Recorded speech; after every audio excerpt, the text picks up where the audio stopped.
And we're back. And if you're joining us right now, we're just getting our first conversation for this morning started. And as we said before the break, we are continuing our discussion on the decriminalization of marijuana and the various uses which it might have following that process. And yesterday we had the Council of Churches on our show, and they were voicing some of their concerns and, of course, some of their opposition to some of the proposed changes in legislation. And this morning we're going to hear the other side. So joining us this morning, we do have the Honorable Kareem Musa, the Minister of Home Affairs, as well as Ras Ruben, who is a representative from the Rastafarian Church. Good morning. Good morning, Gavin, and good morning, Marlene. Right. And thanks for joining us. We appreciate your coming in and giving us the other side. So, in a general sense, and in the context of what we're discussing, I think one of the things that came out from yesterday's discussion was the council wanting to have a voice and wanting to be sort of included in this process. And I wanted to know, Minister, what your thoughts were on whether and how the church should be involved and can be involved in this ongoing process. Yes, Gavin. The church, in my opinion, has a very meaningful and impactful role to play as we move forward with this particular piece of legislation. As I always say, they are our moral compass, and they bring a sense of balance to any type of industry, any type of legislation, particularly one such as cannabis. As you know, in 2017, the churches were vocal against the decriminalization of 10 grams of cannabis, as they are today, as we take that second step in this particular direction. However, what we have to understand that in 2017, the legislation, while it was championed at that particular time by both sides of the aisle in the House of Representatives and in the Senate, we have to understand that it created sort of a practical and a legal absurdity in the sense that while it is that we can have 10 grams for recreational use, not just medicinal, it created a problem, a huge issue, because there's nowhere for us to purchase it, there's no way for us to access it, or there's no cultivation that is allowed. And so we saw that there is this void that was created by that legislation, and that is what this new legislation is trying to fix. It's trying to create an industry around cannabis. But at the same time, like the churches are saying, we have to move very cautiously, we have to move responsibly, and we have to move in a very structured manner. And that is essentially what we're doing. As Ras Ruben and I always discuss, it is not something that you're going to hit the nail on the head on the first draft. We have to realize that this is a new emerging industry, not just for Belize, but all across the world. Especially in the United States, where most of the states are now either recreational, medicinal, or CBD. A vast majority of them are. And so even in those states, they're always changing the legislation, because as you progress, you see different issues arise, and you have to then tailor your particular legislation to meet the needs of your particular state, or in our case, our country. And so, yes, in 2017, we decriminalized, but now we're taking that extra step. Like I said, it's not just from a standpoint of it's going to be wonderful for our economy, but also from a public safety standpoint. Because what's the first thing that you do when you purchase a bottle of rum? You would pick it up and you would look at the percent alcohol that is contained in there. If you see a percent alcohol, 90%, you probably won't want to drink that, and you'll put it back on the shelf. Currently, we are importing our marijuana from Mexico, and in some instances, a limited amount from the United States. But what is it that's in that cannabis that you are purchasing? Yes, you can have 10 grams, but do you even know what it is you're smoking? So from a very basic public safety standpoint, it's going to be important to ensure, one, there's no pesticides in what we're smoking. 2, there's no mold or mildew that will affect your lungs. 3, we have to know what is the THC content. I don't want to be smoking something that has 50% THC content and blow my mind. You want to be able to know that you can handle that particular type of cannabis, whether it is indica or sativa or what have you. And so all of these things are what we need to factor in. We are moving in a responsible manner.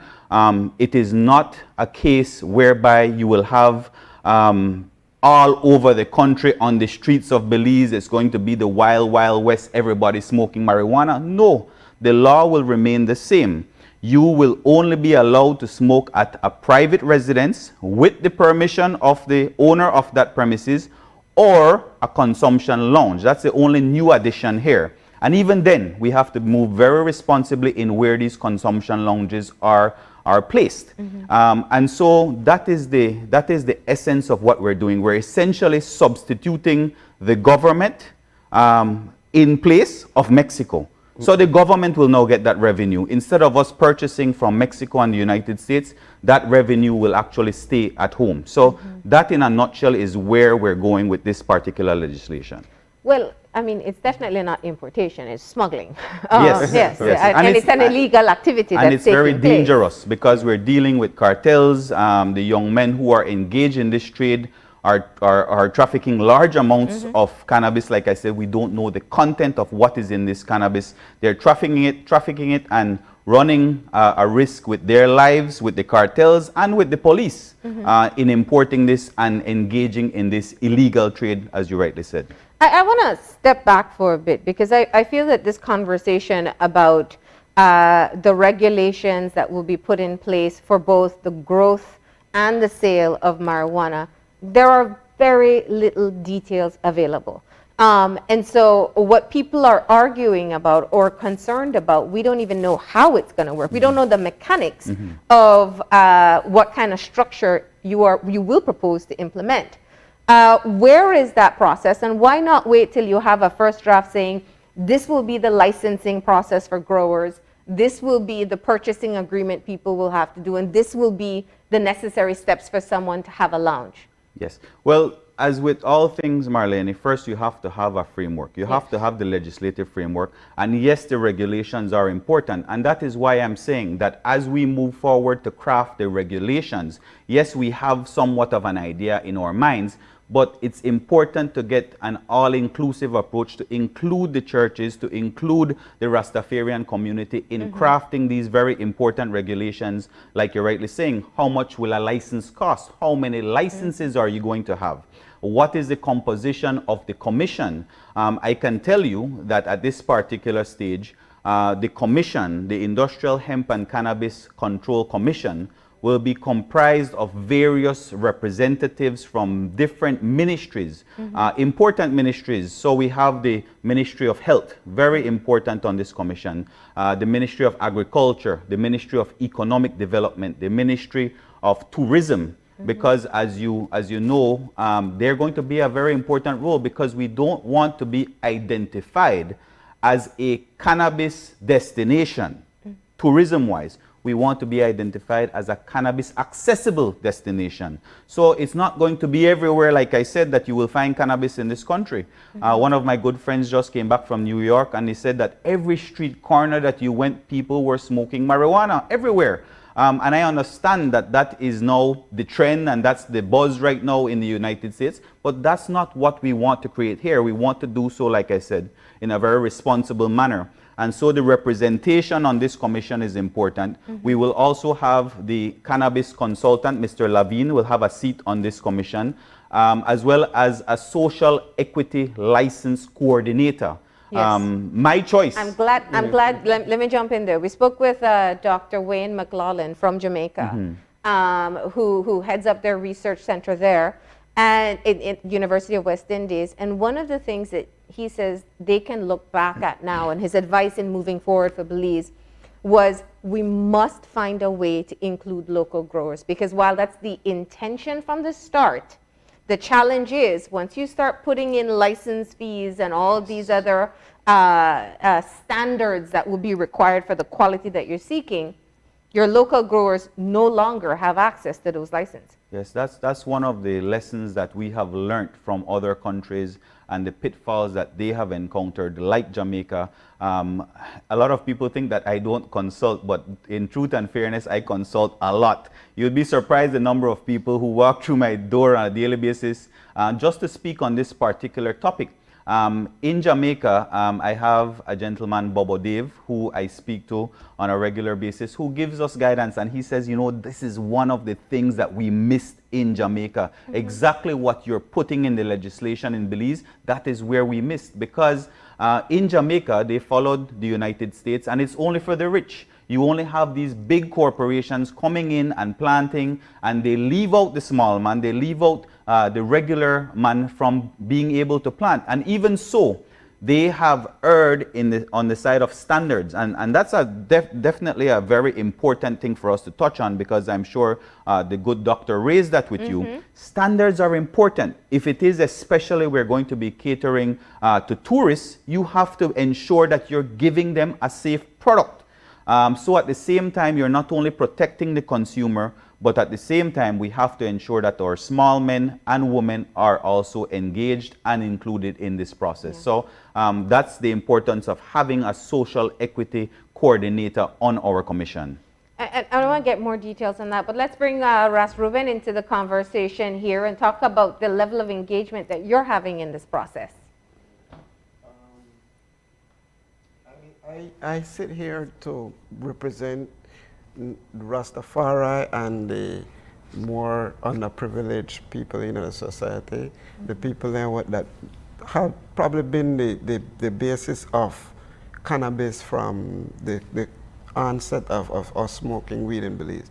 So I represent even the Indian community, you understand, because it's more than just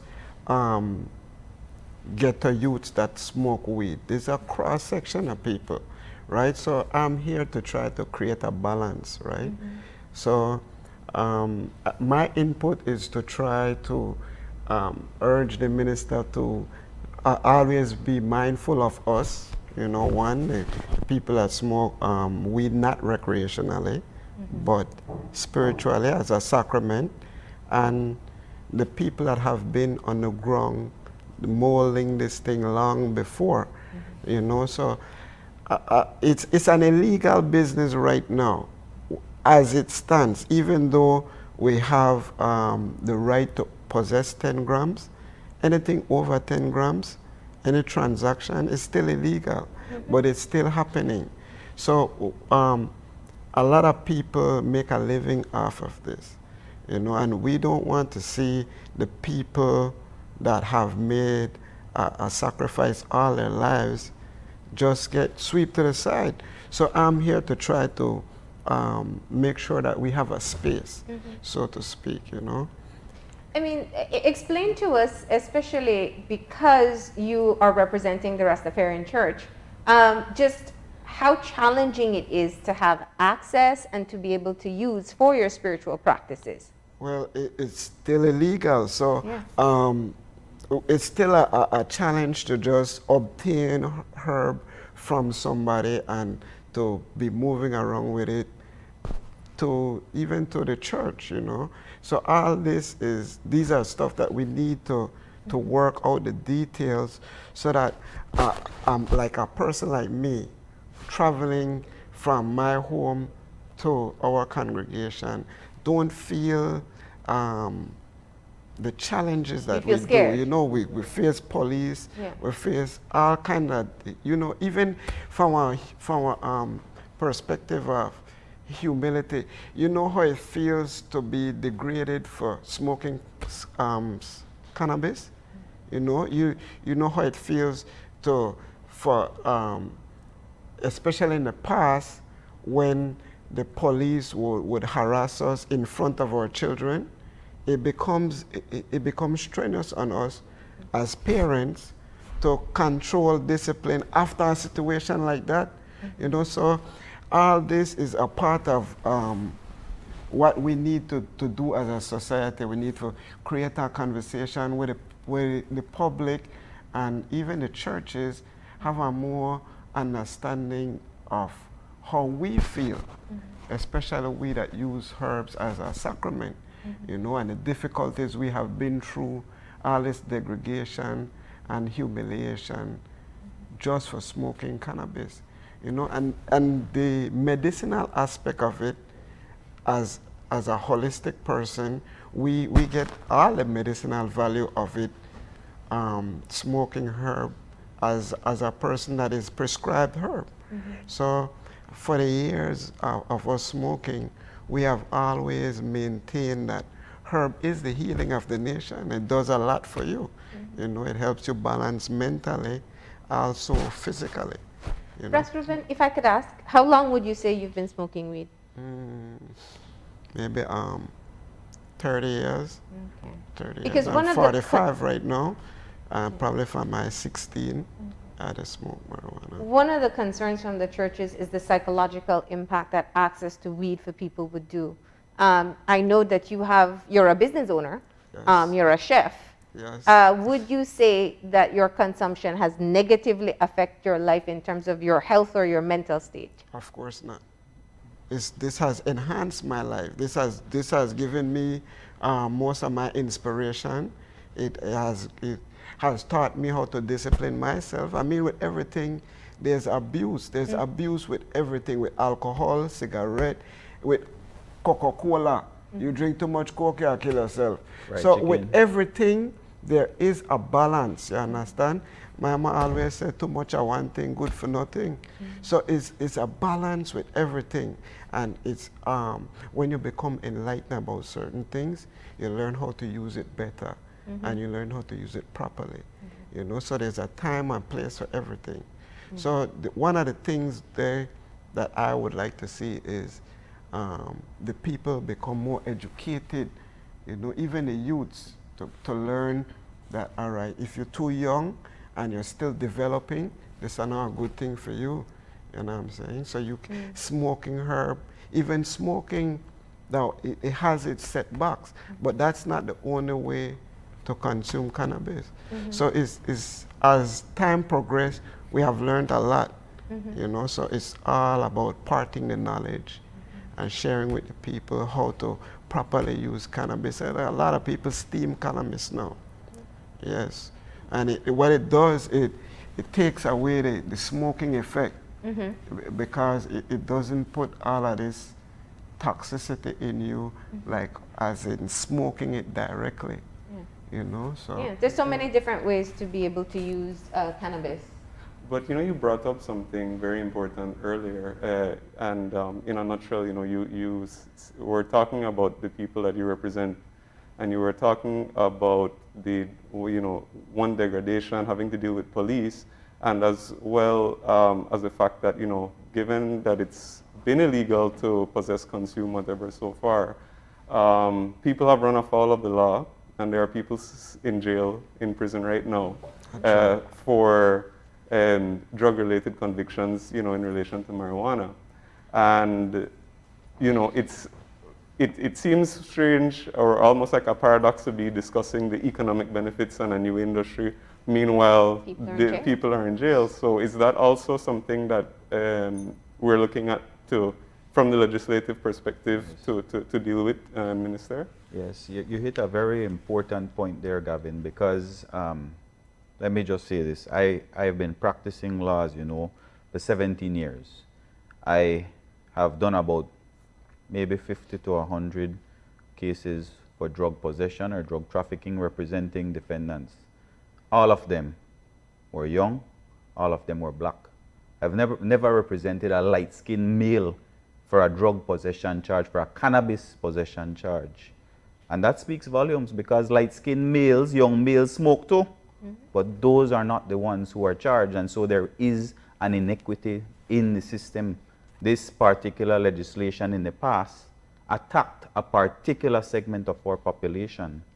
In 2017, a lot of people don't know this, but in that legislation that the government proposed was the expunging of criminal records for possession of cannabis. And so if you are watching this, if you are a young man or a young woman, or if you're old, and you have a possession charge and you want to expunge that, you're allowed to do so. You just have to apply to the commissioner, and you are entitled, that is what the law says, you are entitled to have your record expunged.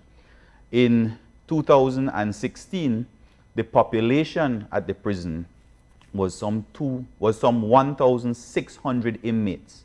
That has gone down significantly since 2017.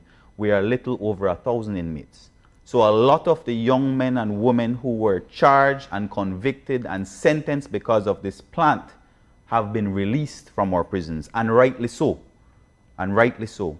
So we have to understand that, yes, there is that already in our legislation for the expunging of records. A lot of people don't know it because the debate in the National Assembly was focused on the 10 grams, the decriminalizing. But also included in that legislation was the expunging of your criminal record. So you are entitled to that today. Now let's come back to some of the details moving forward. The most challenging obstacle in the legalization of marijuana is looking at your banking system. There still is no remedy for this as yet. Yes. What is the plan to talk about how the country, the investors or those involved, how they will manage whatever revenues they make from cannabis sale? Even in the United States, Marlene, this is a huge issue, because even there it is a cash-only transaction, because the banks, the federal banks, do not allow you to bank your money from the sale of cannabis. And so that is going to be a challenge moving forward, like it is in the United States. But I believe that a solution to it is to find a community bank or a credit union, a small credit union or a community bank that does not have correspondent banking relationships with any of the US banks. And so we would have to create that bank, establish that bank where we can not only have the farmers bank their money from the sale, but also as a lending institution for small farmers as well. Because right now you can go to any of the banks, the established banks, and they will tell you we're not touching anything to do with industrial hemp, and we're not touching anything to do with cannabis. So whether it is a sale, whether it's lending you money, that is not currently available, not here, not in the United States either. And so we have to be very creative moving forward, and I think that may be one of the solutions that we will have to find, the establishment of a community bank that does not have correspondent banking relations. Are there models in other countries that we can use? Yes, there are similar, like I said, credit unions and community banks that have been established because of this new industry. And so that is something that we will have to probably tailor and emulate here in Belize. You know, the conversation about this particular topic, I get a sense of public support, but the concerns that are being expressed by those who are against it are still valid. Yes. You know, I think Reuben brought up a really critical point. When can people get access to marijuana or cannabis? How will you protect young and developing minds from not getting access? How far are we in planning out the safety regulations? Because let's look at it this way. Alcohol is supposed to be sold to people over 18. Not one of us in this room waited till we're 18 to buy or consume alcohol. Yes. Sorry, I don't know if you drink, but we know that enforcement is a challenge in this country. Yes. Which is why you need a license. You need a license at the age of 18 years or older. Again, this is one of those requirements that's not included in other destinations that we have seen. And so that is going to be a huge component of our regulations, is that you have to be 18 years or older to actually qualify to smoke cannabis. The 2017 law that was passed did mention that if you are under 18 and caught with cannabis, that you would have to do community service. And so it kind of stopped short in saying that you cannot access it if you're under 18 years or older. I think it's very important that we include that in the legislation, that you must be 18 years or older to consume and to qualify. So that is in our law currently, that is in the draft legislation. And it doesn't just have a safety and a protectionist measure aspect to it.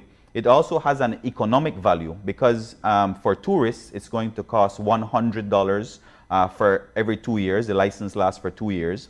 And if you could quantify that alone, without looking at taxation as a revenue, if you look at the ID card that you will have to purchase as a tourist, if you take a percentage, say we get back to our 1.8 million tourists annually, if you take a percentage of that and say 300,000, 30%, I'm giving you maybe 15, 20%, but really and truly it's 30% that will actually consume.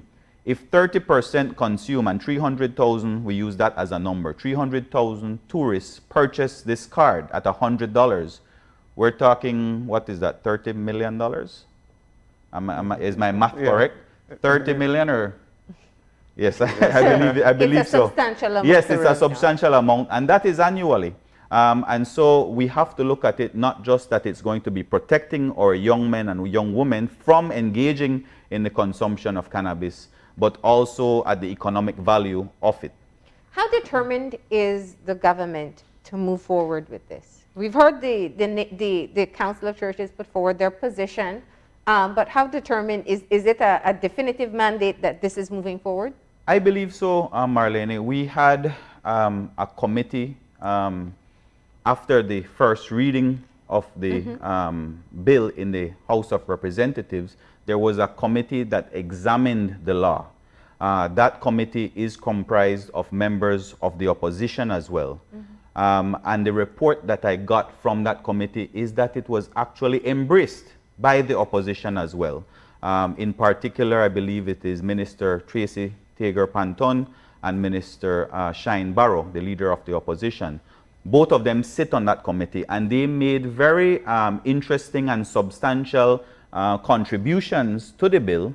And so the AG's ministry will be meeting to see how we can incorporate the changes that they suggested as well. But it seems as though it's getting the support of both sides of the aisle, similar to the 2017 legislation. And so I'm fairly confident that it will move forward. But as both of you have rightly said, I think it has to have that all-inclusive approach, and it must include the churches. And I fully embrace that, and I fully welcome them to the table. And I look forward to meeting them. Hopefully by next week we could have a sit down with them. Have you heard their points of view? I'm sure you've seen the letter, but have you heard their points of view, and do you believe there's merit to anything they're saying? I totally respect their point of view because it comes from a religious belief that they have and principled belief that they have, that it will lead to further moral decay of our society. That is their point of view, if I'm gathering that correctly.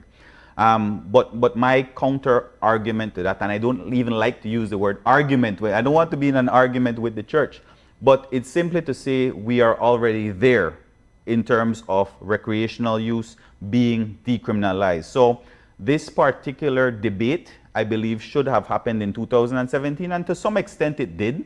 The debate over whether we should decriminalize it or not happened in 2017. Yeah. But as we move forward, like I said, it is simply to impose and to implement a very practical and legal structure to something that already exists. So that is essentially what we're doing. So to answer your question, I feel fairly confident that the legislation will move forward, but I would only be comfortable if we get the input of the church, and so that we can continue to do so in a very balanced way and a very responsible way.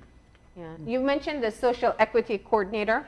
Let's get into the details of that. One of the suggestions, I know, as I said with our conversation with Professor McLaughlin, was talking about the idea of a cooperative. Yes. In other words, if the license fee is cost prohibitive, people can come together, much like we do with the fishing industry, and be able to access it that way. What's being explored? The cooperative concept is certainly going to be one aspect of it. I know that in the south, we will probably have, in the Toledo district, a lot of small farmers who would want to form a cooperative. And I can already envision a tourist destination, a tourist farm that you can go to, and you can engage with the locals. It is said that the Mayan community has a long history, as Ras Ruben pointed out. It's not just Rastafarians, a long history of planting marijuana, and of course it has always been destroyed. And so it's incorporating all of the small farmers, finding them and having them be a part of a cooperative, like you say. But of course, bearing in mind that they would have to hit certain standards as well. So the social equity license will not have a prohibitive cost. And it will only be for locals that will enjoy this particular license at a smaller rate than the expensive license for the big businesses. Moving forward, it is important that we have a formula that works, not just for the government to ensure we get good revenue from it, but that we include the business community, and of course the small farmers cannot be forgotten. Hence the reason they are integral, they are an essential part of the social equity license moving forward. And Ras Ruben, have you been talking to others who perhaps are in the community who may be growers or people who may be interested in perhaps getting into the industry, into the formal industry? Well, of course, people have been having this conversation from the onset of this initiative. Everybody want to know how they could be a part of it, how they could get a license. A lot of people skeptical that they're even going to get a license, and this is why I think that this Cannabis Unity Project will play a big role in how we as the smaller people become engaged in this process and get one equal share, because it will be very difficult for us to open like a big dispensary or a big grow shop or a farm. So the idea behind this is to be able to have smaller farms that will have one less economic cost to operate and to become viable. So I have tried to, whoever conversate with me, I've tried to explain to them that this is a working process right now. We're molding it right now. So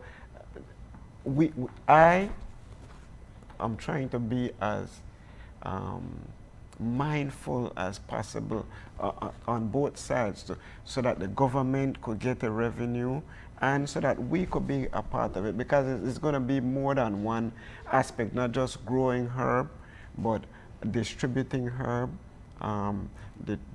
There's going to be like a license for those to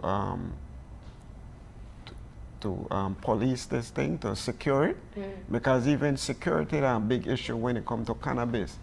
For transport it from point A to point B, all these will be lucrative new businesses where people that are already involved, because there's not a lot of farmers in Belize, but there's a lot of distributors, middlemen, a lot of middlemen that are Belize. So these are the people that would try create a way now that they could be a part of it and have their fair share, So you mentioned the Cannabis Unity Project. What is that? Yes, it's a project that the minister has The put social in equity license.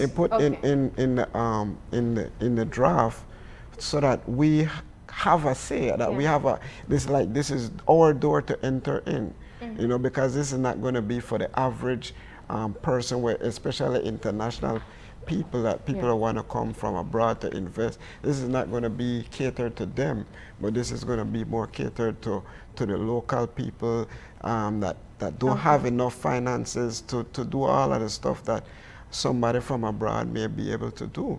Has there been an assessment as to how many local growers we have?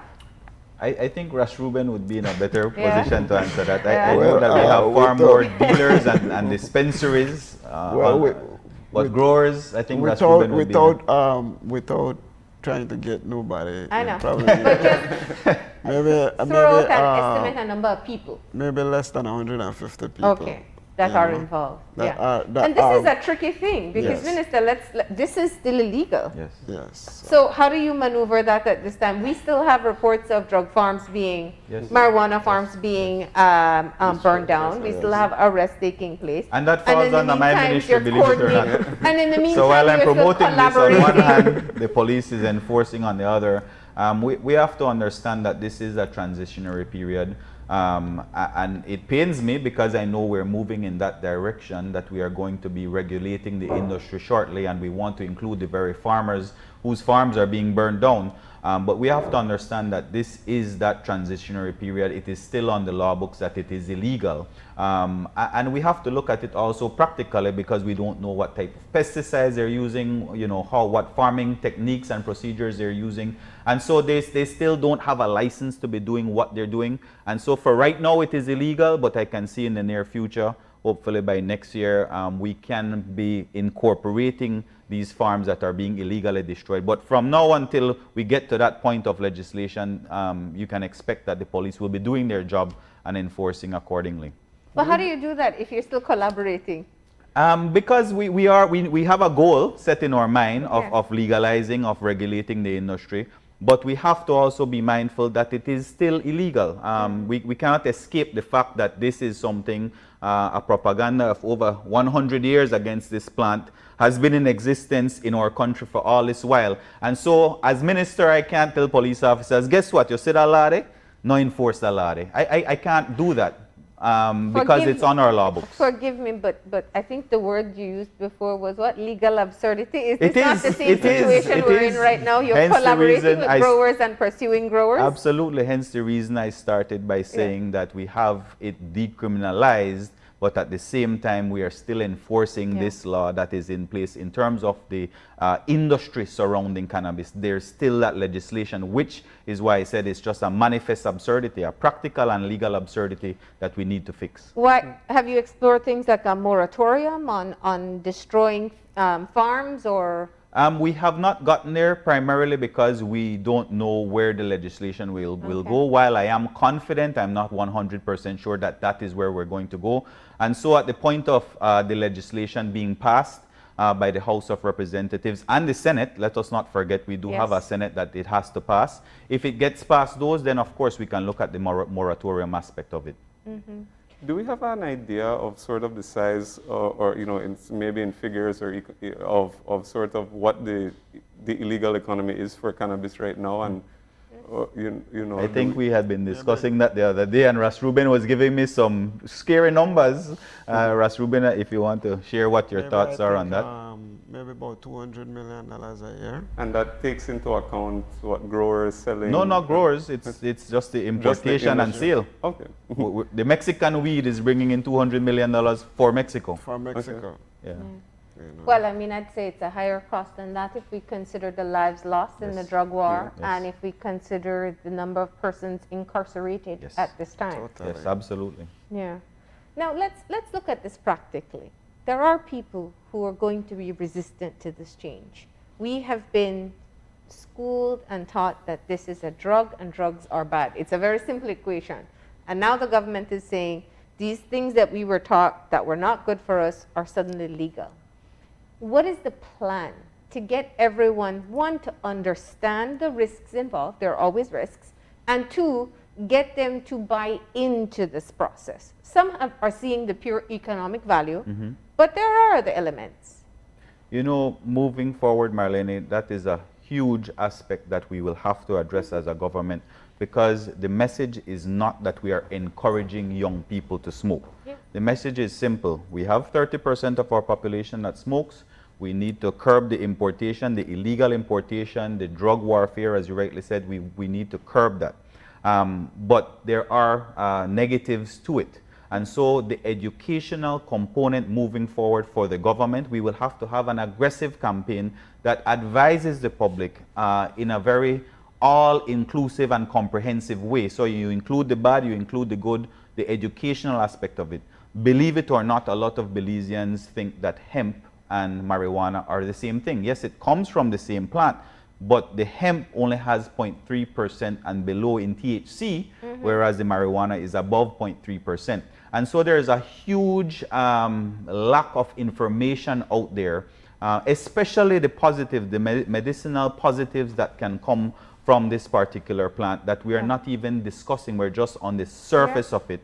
There is a lot of information out there. I myself, I have had to educate myself, because like you, growing up in Belize, you were always taught you always thought that in fact cannabis and weed is bad, totally bad, it's a drug, and we should never ever use it. So it's definitely something that as we move forward into the future. Well, look at the vaccination rollout. We never thought vaccines were bad, but look what we're facing now. Yes, exactly. So new things can come with challenges. Yes, and so that's going to be very important that we have a comprehensive educational campaign going to inform the public about cannabis. Mm-hmm.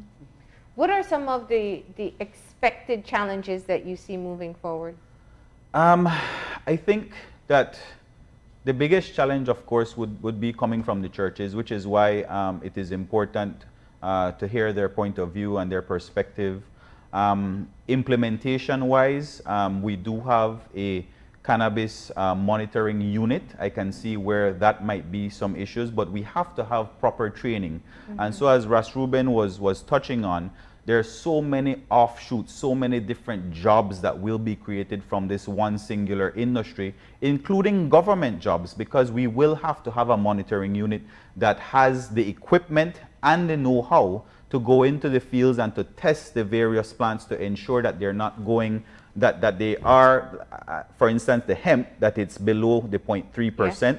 And then for the cannabis plants, for the marijuana plants, that those in fact do not have pesticides or do not have mildew, and to test the content of THC, like I said in the beginning, that's going to be very important for the consumer to know what it is they're smoking and to know that it is safe. And so those are the types of challenges that we will face. But again, these are challenges faced by all countries as they move in this direction. And what about engagement of the medical community? Because as you rightly noted, there are established links between medicinal use of marijuana for things like pain management, anxiety, and several other things. Yes. That's going to be important as well, because a number of the licenses that will be issued are for medicinal purposes, and those individuals, those doctors and pharmacists will have to be trained and qualified in terms of dosing. The dosage that you get based on a particular ailment that you are suffering from, you will have to be given the sufficient and adequate dosing. So you cannot be prescribing, like I said, some ridiculous amount of THC to a patient when in fact all he might need is a 5% THC. So that's going to be very important in terms of the medicinal aspect of it. Now, you know, when the consultant, Mr. Levine, was making his presentations and talking about the poor quality of marijuana in the country and what people were consuming, it upset a lot of people to say that we had a bad product. Yes, but it's not our product, which is what we've been saying. It's not our product, that's Mexican product.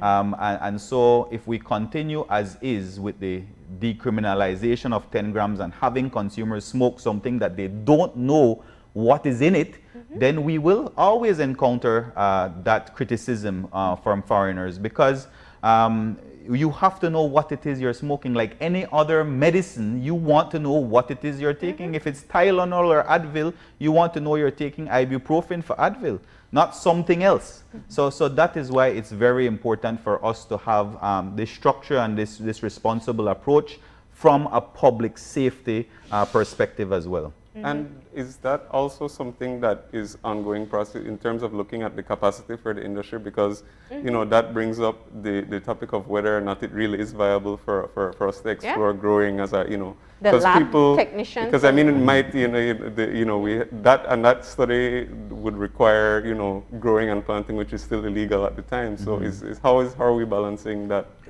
I think it's well established that Belize is a fertile ground for planting. Various parts of the country, and Ras Ruben could tell you where in particular part of the country is good to grow. But that is something that we have to look at, but I think it's pretty established. We have a Belize Breeze strain that is in Amsterdam right now in the Hall of Fame, believe it or not, but we're not planting Belize Breeze anymore because of the prohibition against it. And so I think it's fairly established that we have good temperature, good climate, good soil to plant in Belize. But maybe Ras Ruben, if you want to comment on that. Well, I believe that the research and development will take place as time proceed, right? So we still, as a nation, we have so much to grow. So while we begin to explore these different outlets, people will become much more educated. So today's farmer and tomorrow's farmer will be two different things. So right now we don't have a lot of education when it comes to the know-how in growing herb. But moving forward, I believe that even the individual, because it's in the law, there's in the law stipulation that says that even the individual will be able to grow 2 plants for themselves, because this is supposed to be one healing herb that even you in particular are supposed to be able to connect to this plant. So while we might look upon this, the research and the development only from one lab point of view, one lot of information will come from the common person also while they grow and then they investigate and then they learn. There's going to be a lot of development that we as a people, as a nation, gain from this, you know, because when you experience growing a plant from seed or from whatever to maturity, you will learn a lot. And this in turn will bring a lot of information to light. Because, all right, while you use cannabis, you will find that some people have anxiety, it help with that. Some people have insomnia, it help with that.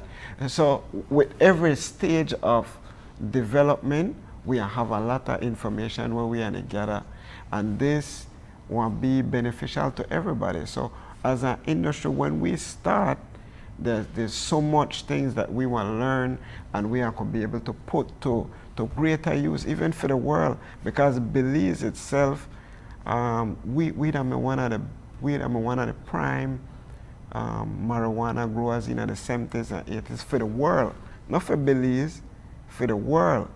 And this herb has been healing people from then until now. People have been using the herb for the same thing. You know, the 70s people had insomnia, people had anxiety, and even though it was illegal, and the way how they still may get the benefits of the herb.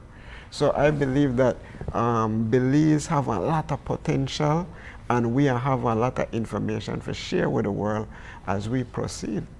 That's right, huh? Well, I think that's a great point to wrap up that portion of the conversation. Minister, I can't have you leave without getting a question in about the recent police-involved shootings that have taken place. We have 2 different scenarios, but I want to hear from you, just one, your reaction to it happening in such a short time, and what's the plan in being able to address it?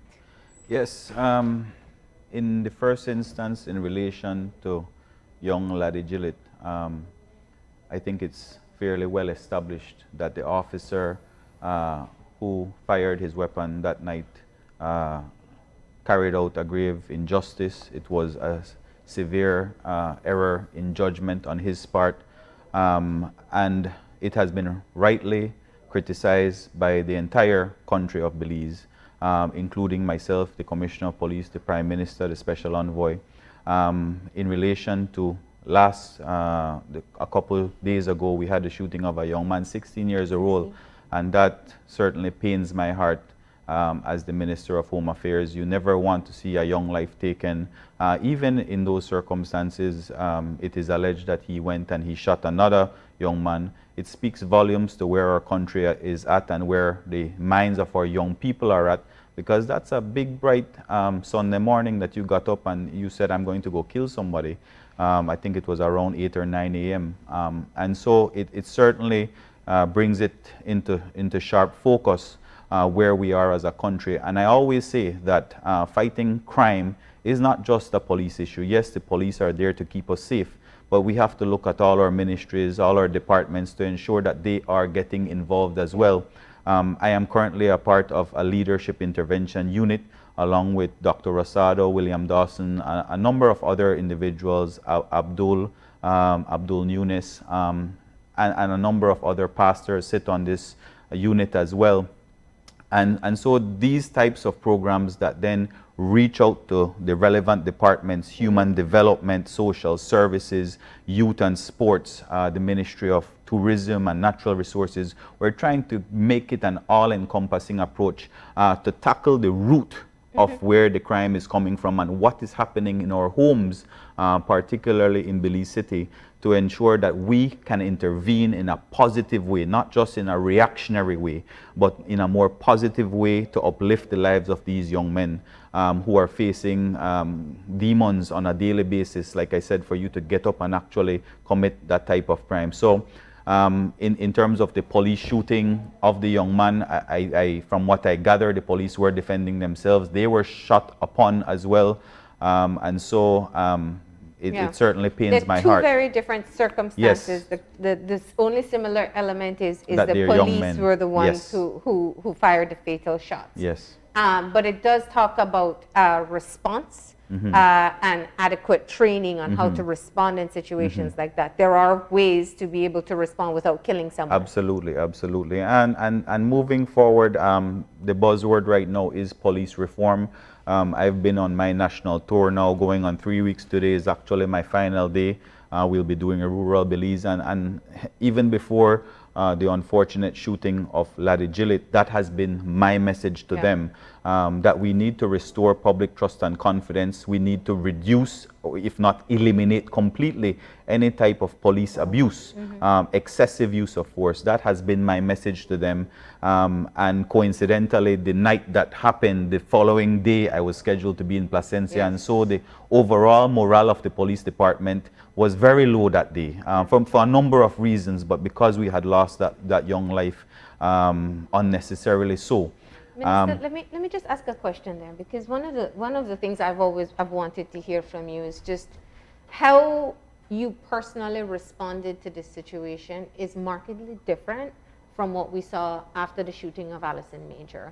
I know you have children close to the age of Laddie Gillett. You were in Placencia at that time. You heard the cries not just of the family, but of the wider community for a young life lost so early.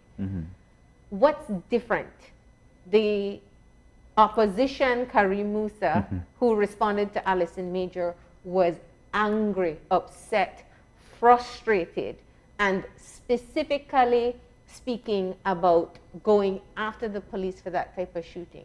But we didn't get that after the Laddie Gillett shooting. It's all a matter of perspective, Marlene, because just yesterday at Holy Redeemer Parish Hall, on my tour of Belize City, a police officer, a female police officer, got up and basically chastised me as minister and said, "You know what, minister, I feel that you were bashing us too hard when it comes to the killing of young Laddie." My response to her is that I cannot change who I am. I am not going to be a hypocrite. I am not going to be a fraud. I will call a spade a spade. And I felt that I did that in this instance. And like I said, it's a matter of perspective, because you might not have seen me come out as vocal as I did then.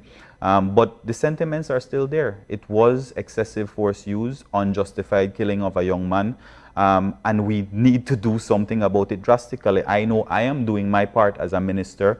I know my CEO is doing his part. We need to get better training, because the use of force policy is a good one, but the enforcement of it, the training of it, to ensure that our officers are being trained. 3 months ago was the first time when I took out SPU, 80 SPU officers on the firing range. I don't like guns, you know. I hate guns. But I took them out personally to the firing range, because they said it's been 15 years since they have been taken on the firing range to how to use their weapons. Believe it or not.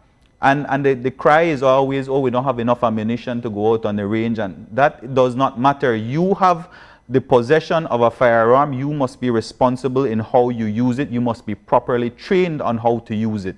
And so, yes, it was only 80 officers in that instance, but it's something that we started 3 months ago, that we need to get more of our officers who are equipped with a firearm properly trained. So there are a number of initiatives, but that is just one of them.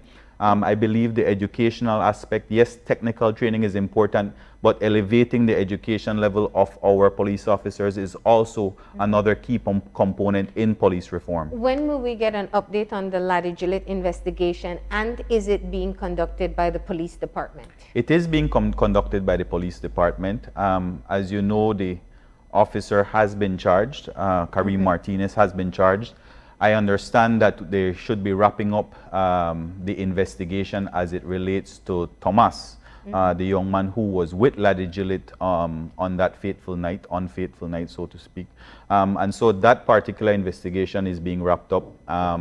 And so we will see where it goes from there. But yes, it is being handled by the police department. And we have put our best investigators on that job, as we do with all instances, high-profile instances. Obviously, we can't get our best investigators on every single case across the country, but particularly those that are high-profile and the people want to ensure that justice is done. We put our very best investigators in charge of it. Will the report be made public? Yes, of course. But in terms of the disclosure of the contents of the statements, that's not something that is normally done. But once it is disclosed to the defendant, it becomes public knowledge at that point. So it most certainly can be disclosed. What did you say to the family of Laddie Gillett? You know, I speak with Miss Brioni often. Even last night I spoke with her. It's tough because yesterday marked 3 weeks since we lost Laddie. They've been very embracing of me, and I appreciate that fully.